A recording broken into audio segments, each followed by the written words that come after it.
사실 이 아파트가 이제 당첨이 됐을 때도 미리 내는 돈, 그게 이제 300만 원을 내야 되는 상황이었거든요. 이제 아빠한테 우리 이사 안 갈 거다. 그래서 왜 안 가냐? 그 아파트 당첨됐는데 왜 안 가냐? 당연히 가야지. 이제 애기도 커가고 하는데 더 좋은 환경에서 살아야 되지 않겠냐? 아, 우리 보증금 300만 원 없다. 그랬더니 아빠 입장에서는 좀 화가 나셨어요. 그때 사실.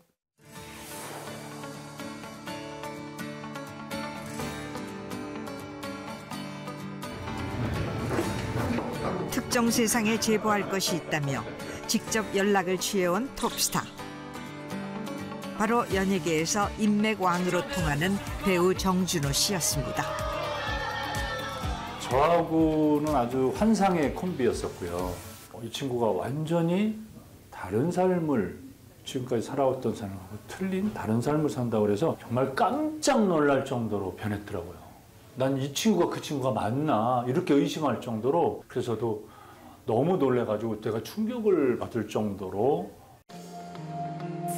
정준호가 환상의 콤비였다고 극찬을 맞이 않는 동료 배우. 하지만 이전과는 180도 다른 삶을 살고 있답니다.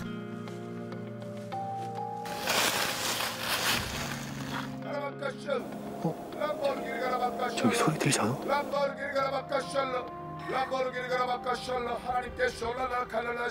소리. 깊은 산중, 시륵 같은 어둠 속에서 허공을 향해 알 수 없는 말을 쏟아내는 의문의 남자. 대체 무엇을 하는 걸까요? 마치 울부짖는 듯한 남자의 외침은 그 후로도 한참 동안 계속됐습니다.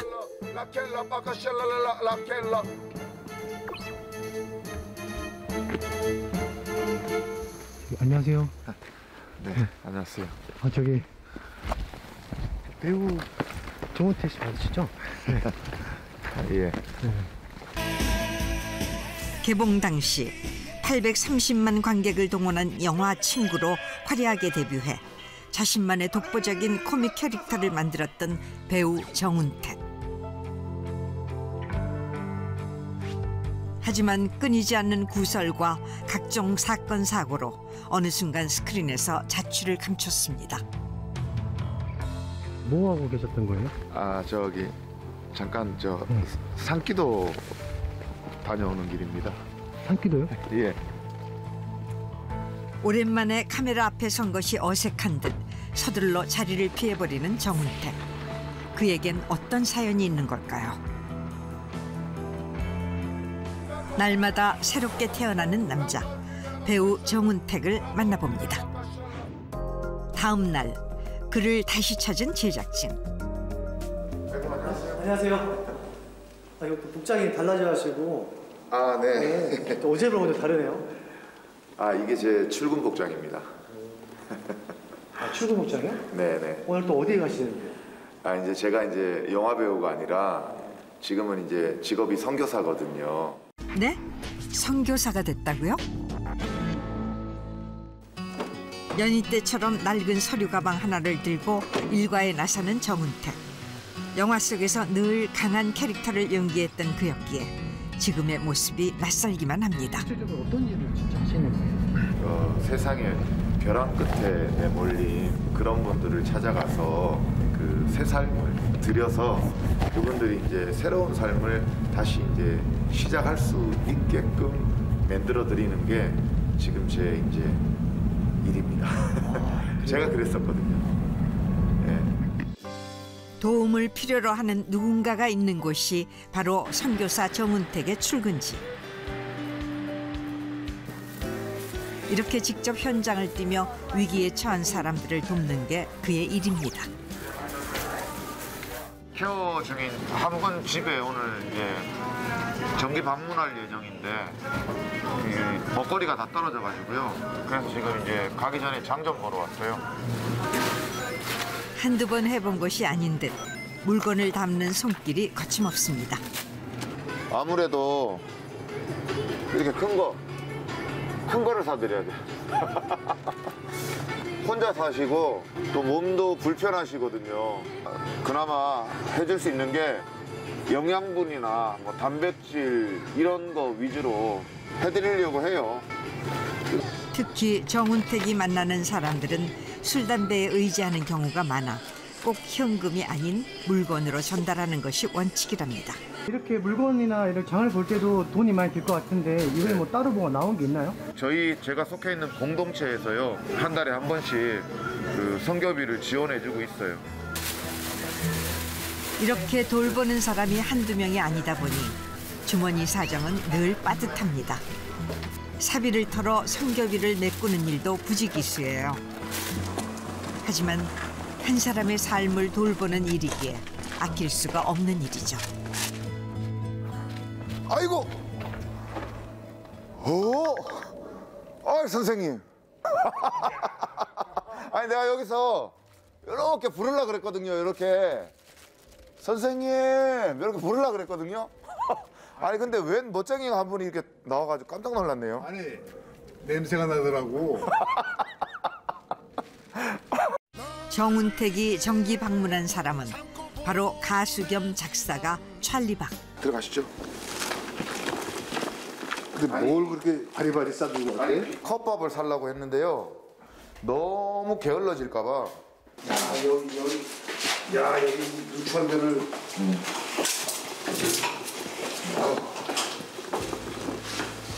그래?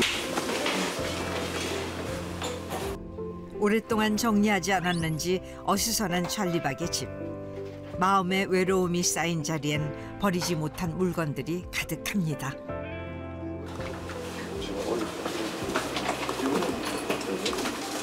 두부도 사왔어요.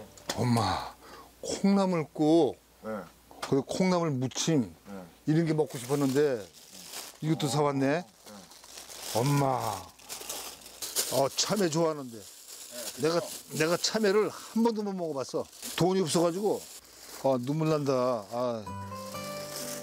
컵밥 없이 떨어진 지 벌써 한 2주가 넘어. 씻어 드세요. 먹을 것이 떨어져 걱정이던 참에 찾아온 정운택. 너무 고맙네. 이렇게 왕래한 것이 벌써 2년째입니다. 아까 여기 아버님 쑥 나오셨잖아요. 다른 사람인 줄 알았어요. 이건 진짜 뭐 이렇게 립 서비스가 아니라 얼굴도 뽀해지시고, 그래? 네, 멀쑥하게 위층에서 멋쟁이 아저씨가 이렇게 내려오는 줄 알고. 처음 만났을 때와는 몰라보게 달라진 찰리박. 이게 맛이 어떠네 저떠네. 2년여 전 찰리박은 특정 세상을 통해 뇌졸중 후유증으로 투병 중인 근황을 처음 공개했습니다. 방송 당시 거동조차 불편한 몸으로 생활고에 시달리는 사연이 알려지며 많은 사람들의 안타까움을 샀었죠. 특종에 나가고 난 이후에 연락이 왔어. 찾아뵙겠습니다. 나는 사실 이름이 안 뜨면은 사실 전화를 잘 안 받는 사람인데 왠지 받고 싶어서 받았지. 그때는 선생님이라고 안 그랬어. 아버님 저 정운택입니다. 그래서 내가 밥이 없어가지고 쌀도 없고 아무것도 없었거든. 하고 만두하고 이렇게 사들고 혼자서 조용히 왔어. 꼭 받아서 꼭 그런 것보다도 계속 끊이지 않고 이어진다는 그 자체가 나를 이렇게 잡아주는 거야. 사실 처음에 제가 찾아올 때 그 특정 세상을 통해서 저는 이제 그 소식을 접했잖아요. 이 아버님을 저대로 두면 큰일이 날 것 같더라고요. 추천 이렇게 하려고 하는데 지금도 채 가시지 않은 뇌졸중의 여파. 하지만 누군가 곁을 지켜준다는 사실 하나가 삶을 놀랍도록 변화시켰습니다. 정운택 선교사를 만나기 전에 그 임팩트 부분이 있었는데 이 세상을 떠나려고 그 지하에 2개를 폈어. 맞죠. 그냥 복잡한 게 싫어서 이렇게 살 바에는 그냥 가자. 그런 상황에서 이제 가다가 그게 방송이 되고 나서 만났잖아. 예. 굉장히 열심히 하더라고 나한테. 그래서 너무 고마워가지고 정은태 선교사 만나가지고선 내가 이만큼 변한 거예요. 내 스스로가 나를 그렇게 느껴. 내가 느껴. 세상에서 버려지고 잊혀졌다고 생각했던 순간 정은택은 먼저 손 내밀어준 은인이었습니다. 거기에 여러 사람의 도움이 더해져 혼자서 엄두도 내지 못했던 이사도 했죠. 이 장도 이거 우리 정은택 선교사가 준 거야.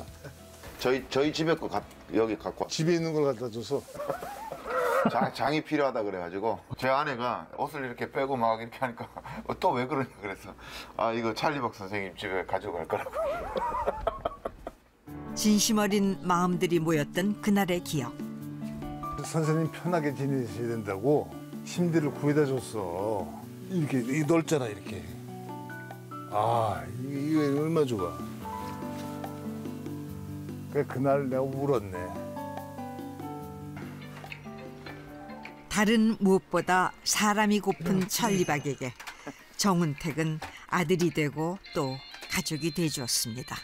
원준아, 원준이 자요. 아이고, 원준아, 아이고. 원준아, 할아버지 안녕. 안녕하세요. 원준아. 안녕하세요. 목소리는 아빠인데 안녕. 얼굴은 할아버지야. 똘똘해. 네. 똘똘아. 안녕하세요. 이제 막 했어요. 안녕하세요 해야지. 원준아, 할아버지다. 안녕하세요. 안녕하세요. 누구야? 껌뻑. 안녕. 안녕히 계세요. 빠빠이. 빠빠이. 됐어. 이제 됐어. 원준이는 내 손주 녀석이야.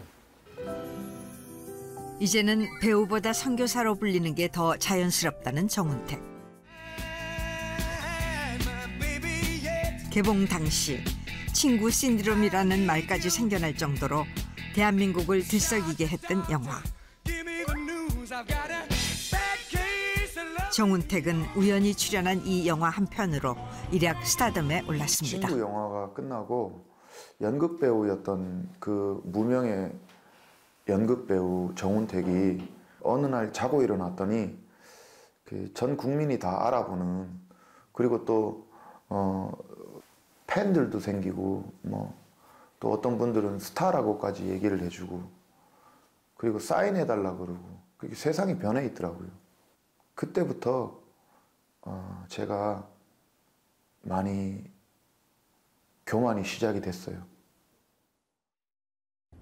야, 이 책가방 누가 샀냐? 아무런 준비 없이 찾아온 행운이었습니다. 제가 샀습니다, 형님. 솔직히 형님 학교 가시는데 곧이어 출연한 영화 두사부일체까지 흥행에 성공하며 주변에서 배우 정은택을 찾는 러브콜이 쏟아졌습니다. 우리 다 같이 박수 한번 치자. 그의 어깨에도 나날이 힘이 들어갔죠. 하지만 거기서 만족할 정은택이 아니었습니다. 연속적으로 영화들이 잘 되고, 또 이제는 어느덧 충무로에서 영화 배우로서 이제 입지나 자리가 굳어지고 자리를 잡고 그렇게 되었을 때, 그러니까 그 이전에 제가 나 이 정도만 되면은 난 참 좋겠다 했던 그 마음이 변하더라고요. 어느 순간에 두사부일체라는 거를, 그 영화를 관객들이 너무 좋아해 줬잖아요. 그게 감사하고 고마운 게 아니라 불만이 되더라고요. 불평이 되고. 특히 영화 두사부일체에서는 실제라고 오해할 만큼 실감나는 연기를 선보이며 배우 인생의 대표 캐릭터를 만들어냈습니다. 하지만 왜 저 사람은 대가리라는 캐릭터만 내가 할 수 있을 거라고 생각을 해? 그래서 이 캐릭터 주는 거 아니야 지금? 매니저, 난 앞으로 코미디 안 할 거야. 나한테는 코미디라는 시나리오가 들어오면 주지 마.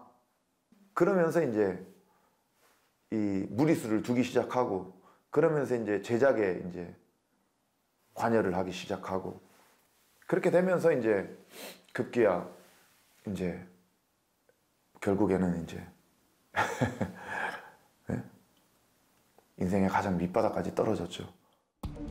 밀려들었던 시나리오가 또 끊기고 술에 의지하는 날들이 늘었습니다.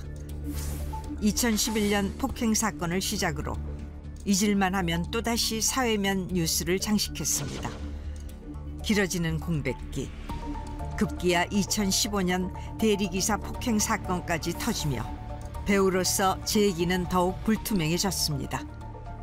작품이 끊기고 또 그러나 제가 성공해서 또 부자로 살아야 된다라는 그 야망은 그대로 있었고 근데 이제 뜻대로 풀리지가 않는 거에 대한 답답함 술이 한 잔 들어가니까 이제 그게 주체가 안 되고 터져버린 거죠 뭐.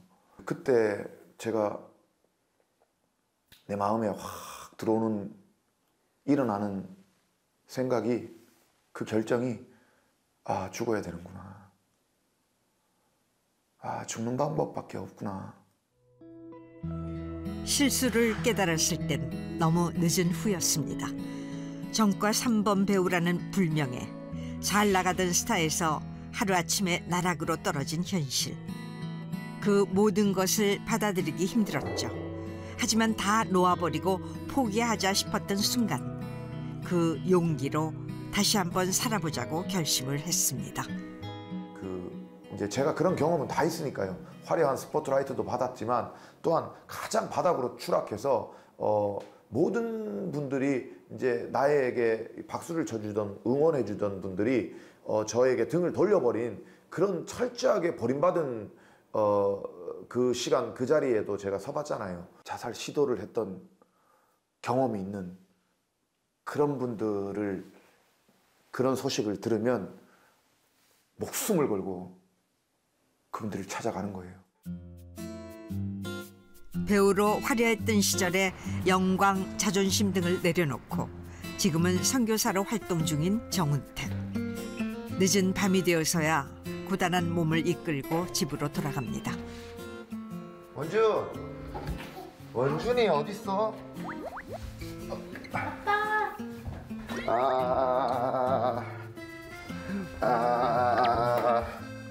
원준이. 안녕하세요. 19개월입니다. 안녕하세요. 저는 48, 얘는 19개월. 참, 제 아내예요. 네. 안녕하세요. 네. 저랑은 13년 차이 납니다. 13년이요? 네. 와. 저희 아내는 이제 35이야 벌써? 올해. 많이 먹었네. 네? 35. 네. 성극하다가 만났는데 제가 이렇게 보니까 참 이쁘더라고요. 연극영화과를 나왔는데 카메라 울렁증이 있어요. 아 맞아. 뱃속에 5개월 우리 아기도 있어요 지금. 아 그래요? 예. 한 5개월 됐지? 예. 그래서 지금 7월 달에 태어나요. 7월에. 네, 그 연극영화과 출신 제 아내가 벌써 이미 카메라에 화장했어? 아니 선크림 발랐어. 아니 내추럴하게 나와야 돼. 예. 같은 연극을 하며 선후배 사이로 만난 두 사람. 처음 만나고 결혼을 결심하기까지 그리 오랜 시간이 걸리지 않았답니다. 이 사람이라는 확신이 들자 13살 나이 차이는 전혀 문제가 되지 않았대요. 여기 들어오세요. 여기가 정돈이 안 돼. 원준이하고 제 아내 방이에요. 원준이와 제 아내 방. 애들 사는 집은 어쩔 수 없이 이렇게 어지러워요. 자, 우리 거실이고요. 네, 그 다음에 그 전에 집이 여기 반만 했어요. 결혼하고 19평. 작지만 아늑한 보금자리도 마련했습니다. 아내와 아들, 곧 태어날 둘째까지. 이젠 한 집안의 어엿한 가장이 됐죠. 쓰던 밥솥을 이제 대전에 오빠가 이렇게 복음을 전하고 도와주는 그 가정이 있는데 그 가정에 이제 갖다 줬어요. 이제 처음에는 햇반 사서 먹다가 이제 시어머니가 그 소식을 들으시고 그 여기 가스레인지로 하는 그거 있잖아요. 뭐라 하죠? 압력밥솥? 그거 이제 주셔서 그걸로 한 2년 밥 먹었던 것 같아요. 참 되게 맛있어요. 언제나 정운택의 든든한 지원군이 되어주는 가족. 손톱, 수박, 포도, 애죠, 딸기. 아들 입장에서는 또 아빠랑 보내는 시간이 또 중요하잖아요. 근데 사실 피곤해요. 근데 또 이렇게 안 하면 또 저희 아내가 또 폭발하거든요. 폭발하시나요, 진짜? 예? 폭발하세요? 아, 예, 폭발해요. 너무 안 놀아주면. 그 나중에는 제 잘못인 거를 알겠더라고요. 그래서 제가 조금씩 바꿨어요. 하루 종일 밖에서 고생한 남편을 위해 따뜻한 식사를 준비하는 아내. 가족과 함께 하루를 마무리하는 이 시간을 통해 정운택은 다시 에너지를 얻는다고 합니다. 오, 기도합시다. 거룩하신 하나님, 오늘 우리 가정에 이렇게 귀한 일용할 양식 주시어 감사합니다. 하늘에 축복을 주시고 예수 그리스도 안에서 평온을 주시니 감사합니다. 하나님 전달되기를 소망합니다. 예수님의 이름으로 기도드립니다. 아멘.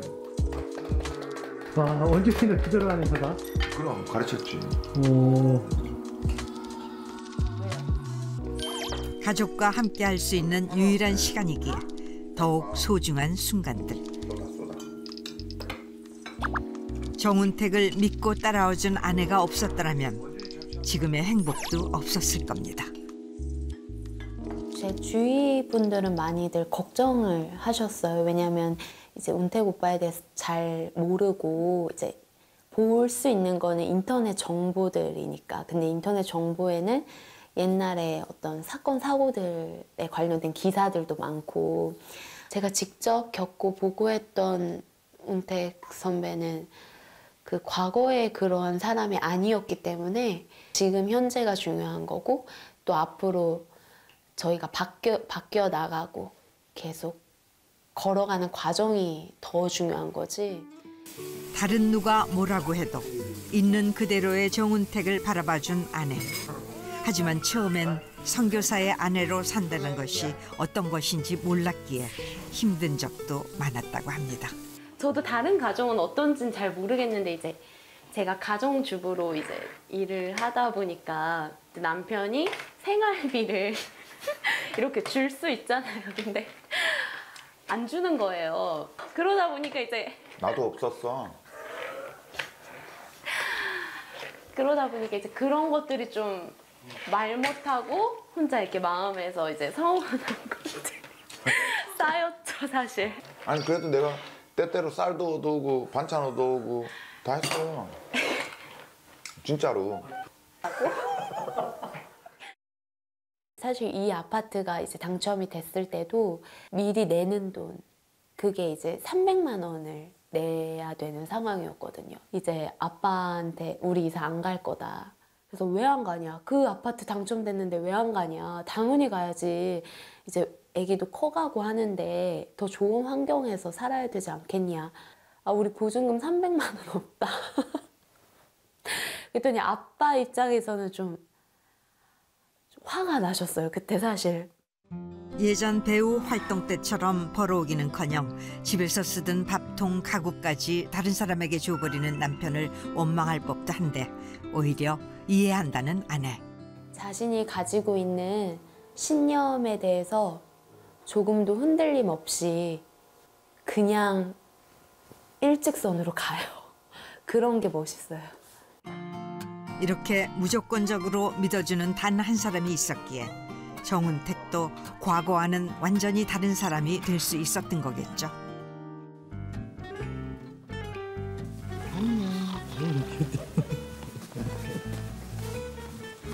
지금 좀 졸린 것 같아요. 웬일로 이른 새벽부터 온 가족이 다 같이 집을 나서는 날. 제대로 요기할 틈도 없이 급하게 나선 길이라 차 안에서 간식거리로 대충 때웁니다.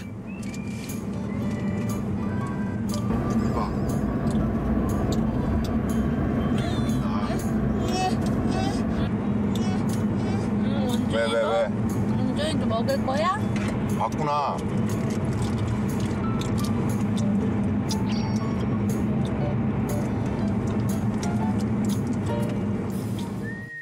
그 새로 이렇게 한번 또. 왜? 너 먹고 있잖아.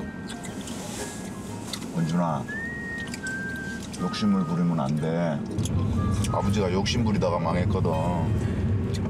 아직 어린 아들도 언젠가 아빠의 말을 이해하는 날이 곧 오겠죠?